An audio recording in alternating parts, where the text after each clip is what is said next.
right, hello everyone. Welcome back. This is Paula with Paula's Imperfect Plans. On this channel, I share my personal planning and budgeting journey as a sole planner and budgeter in my 2-income household of 5 living in the Midwest. We are in our mid-30s just trying to get our lives together. So it is pay week. Woohoo. Big celebration for that. My husband and I we are bi-weekly. We are paid bi-weekly. We get paid on the same day, so that's exciting. Typically, our wages are pretty fixed, but there's just been a lot of changes that are coming into. This is the first paycheck with some of those changes. We both got, so this is the paycheck for July 14th, which is coming up obviously in a couple days. I just saw in our system what my amount is, so it's $1,040.27 for the first paycheck of the month. My husband's is still a guess because I won't have it till at least tomorrow night, and I wanted to get these numbers down because it was driving me nuts. So for anyone who's new, the reason that there are the changes, July 1st, he got a raise. The maximum that he could take out in medical flex increased. So we always do the maximum. And he quit. We quit having dependent care flex deducted.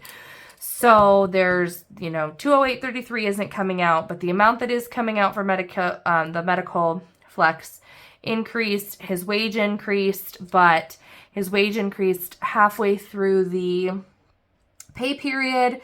So I don't know for sure. And he also isn't sure on the percentage of his raise because they negotiated a few years ago in contract. So I'm really just waiting for his paycheck. So that's a hard guess at $1,430. I am anticipating a plasma payment of $700. He will finish his new donor promotion Friday night, and so then I should be able to transfer that to our bank account. My mileage check has been approved and submitted. It has been submitted and approved, or approved and submitted for payment. I'm just waiting on our agency to cut the check, which they should have done today, and then it'll go in the mail. So I will get it probably Saturday morning in the mail. From sinking funds coming back in is, I'm expecting $370.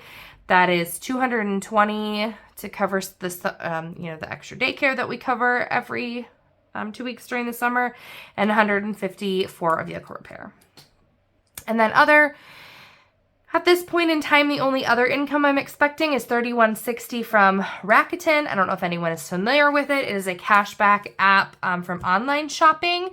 So there's different stores give you different percentages of cash back. The only 2 stores that I really do much on is Walmart and Target, which have very low cash back percentages. But it is something. The $160 came from a purchase. The $30, I used someone else's referral link. And so when I spent $30 online through their referral link, they got $30 and I got $30. So this is my first payout for that. I will have my Rakuten link. They give you a link once you sign up for it down below. If you use my link, I get $30 and you get $30 once you spend $30 in cashback eligible purchases through the app. So if you do any online shopping, it might be worth it to check out someone's link, even if it's not mine, to get that $30 back.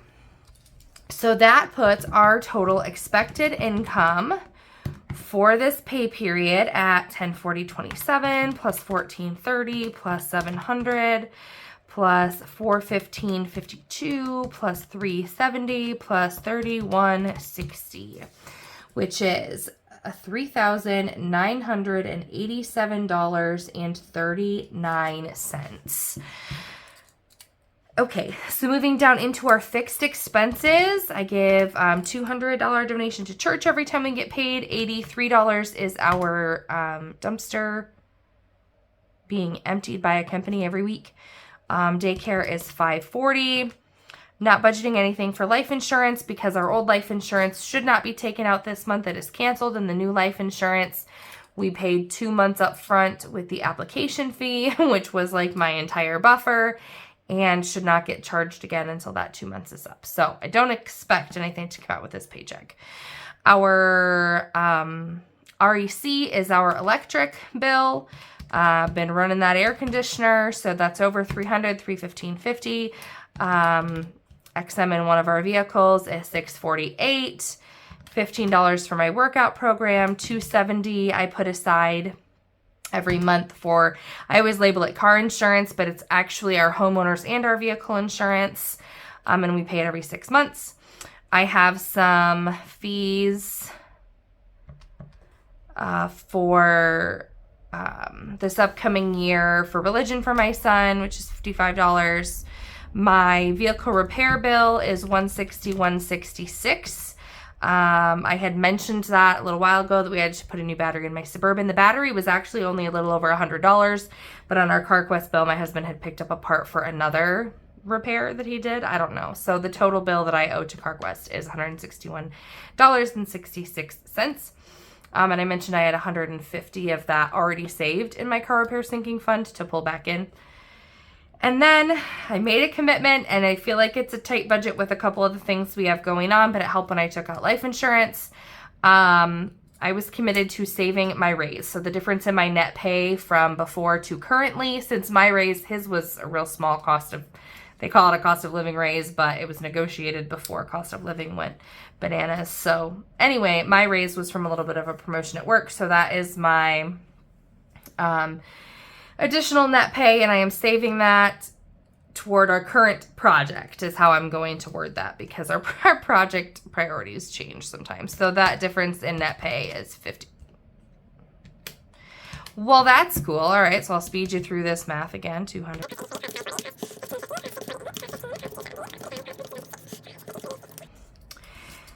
Which is $1,700.14, which I've been messing with these numbers for a little while. That I already had on there. That hasn't changed. So moving down to our variable expenses. Actually, I will do $3,987.39 minus $1,714, which is $2,287.25 left to budget. Okay, so when I go to our variable expenses, most of these are in cash, not all of them. Groceries, we do $280 every 2 weeks. Eating out gets $60. Drinks gets $50. Beauty gets $40. $100 is going to go toward our 5-star diesel bill, which is diesel for my husband's truck. $161 in Amazon subscriptions. It's actually $160 and change, I think. That goes to my credit card every month. I pay it back. This month has some extra things that I only get like every 3 or 4 months, which is why this is so much higher. Like I don't get toothpaste every month. We don't get, what other things are in there? Oh, like Swiffer wet things for our floor. Garbage bags don't come every month. A big pack of my husband's deodorant, that doesn't come every month. So there's some extra ones on there. So that hurts a little bit, which is why I put nothing in household this paycheck. Okay, because our Amazon subscriptions are all what I consider household. They're all regular household items. Car wash for $20, kids for $20. $132 for spending, which is my spending, my husband's spending, and $4 for each of my kids. And $20 in family fun, which is $883. I need to figure out something for chores. My oldest is very motivated by money. He's very interested in making money and not spending money and saving it, but in just learning about money and the value of things. So I need to at some point incorporate some chores. My mom did give me some cash today for some things that she owed me for. So I think I'm going to save a few of those ones and start paying him for extra chores that he does around the house. All right, so $2287.25 is what we had left to budget, minus the $883 in variable expenses. That's $1404, and that line got cut off of here. $1404 and 25 cents left to budget. Moving on up to sinking funds. What I do at a minimum is my mileage reimbursement check from work goes into our car gas sinking fund because we buy that in bulk. So $415.52 will go into the car gas fund from the mileage check. Hair's getting nothing. Beauty, I put it under sinking funds and under spending. It's a whole thing. 0. 20 we're putting aside for boots. My husband's next boots purchase. $20 for birthdays. Nothing for passport. We're going to skip that. $10 for back to school. That will almost be funded. $20 for holidays. We're currently saving for Grandparents' Day and Halloween. Nothing for LP this check. For car repairs, I'm going to have to save another $11.66. I already had $150, and I need $11.66 to be able to pay that bill. I'm putting aside, I don't think that's going to be enough money. I don't like that at all. Okay, I'm going to do 50 for clothes because I'm just going to put 50 away for clothes. 50 away for Christmas. We do 50 a month and we save for that all year. And then 700 is going towards the project. So the whole plasma, what we're doing right now with our plasma money is we're saving it for the project that we are working on facilitating, which is our garage, something we're adding an addition onto our garage, our shed at this point. So that brings the sinking funds to $1,297.18. So if I do the math here, I'm at 14 minus 1404.25. So the difference is $107.07. So I have $70 here for Park and Rec. It's a question mark. I just got notified that Park and Rec activities, like sign up for the fall, is open. I know my son's going to want to play football, which is $30. I feel bad because I feel like I gave my oldest every opportunity. Like as soon as he was old enough for those kinds of activities, I put him in stuff because I wanted him to experience all of them. I love sports. My husband does not. But I love watching. I'm not like personally athletic myself. But I wanted him, my son is, so I wanted him to get to experience different things, to figure out kind of what his thing is, right? So, you know, his first few years, as soon as he was old enough for basketball, he tried that, he tried football, he tried soccer, he tried tumbling, pretty much anything available to him through Park and Rec. And I'm not doing that with my daughters so far. They're very different people. My daughters are 3 and 4 currently. Honestly, the 4-year-old is not interested in much that involves things, but both of them are old enough to do like an initial soccer camp. So I have to talk to my husband about it, and I need to talk to my girls to see if they're interested, because that's the only thing on there that they are old enough for, but that would be $20 for each of them. So if they both wanted to do soccer, it would be $70 total for all 3 kids for fall Park and Rec activities. So I have that there with a question mark because I'm going to put it in there and just budget it and get it paid for and get it done with and get it signed up before spots fill up. But yeah, so 107.07 minus $70 leaves me $37.07, which I'm going to put all of that under miscellaneous. Because I'm going to. I'm not budgeting anything for work meals and anything for emergency fund right now. So that'll leave me at 107.07 because I always have miscellaneous expenses, guys, almost always. And which leaves us with a zero-based budget. So that is my current plan for our pay week this week. If you enjoyed this, please give this video a thumbs up. I'm interested to hear, just because this came up, I'm interested to hear if anyone has, I don't know if Park and Rec, like, it's just a Midwest thing. Like, I don't even really know if that's a thing other places, but I'm interested to hear, like, if you do have, so it's just kind of our local community thing. Like, I think it's all volunteer coaches and stuff. It's not like private or affiliated with the school. It's just our local community, like Parks and Recreation Department, that puts on different things. So I'm interested to hear at what age, like, you guys got your kids involved in stuff like that. My son, he just finished first grade. He will be 7 in August. So when he first started at like 4, 5, 6, I signed him up for all of the things because I wanted him to figure out what he liked. And now at 7, he no longer gets like signed up for multiple things. So he did tumbling, and then the next year it was like tumbling or soccer, and he picked soccer.